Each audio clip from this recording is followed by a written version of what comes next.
Por favor. Oi. Olha o sorvete, olha o sorvete, olha o sorvete. Você pode fazer um favor pra mim? Ó. Você pode passar bronzeador nas minhas costas?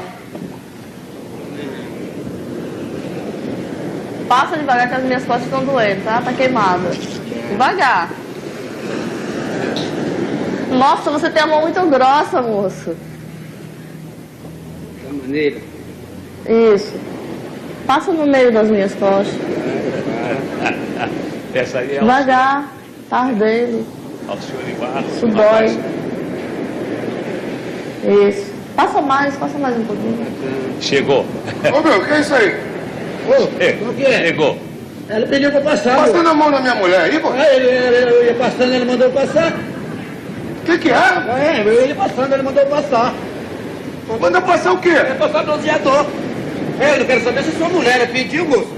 Olha aqui. Ô, bem, você mandou ela passar bronzeador em você, pô? Eu não, nem conheço esse cara. Ah, não, mas eu passei porque ela mandou. Eu não tenho com nada.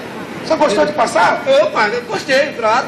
Passa- Ela não mandou? Passa aqui! Sai fora, Passa vai aqui! dar- Passa aqui! Não. Mais pra cima, aí não. Não, é só no meio das costas, só no meio das costas. Nas pernas, não quer? Não, nas pernas não. Só no meio das costas. Que é isso aí, meu? Sim. Passando a mão na minha mulher aí, cara.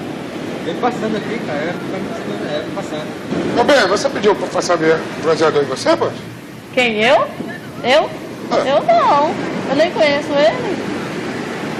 Eu nunca vi esse Poxa, cara na minha vida. cara, Quer isso? Você pediu agora? você querendo se aproveitar da minha mulher? Não, mas não é assim, não. Pô, querendo se aproveitar da minha mulher? Não, senhor.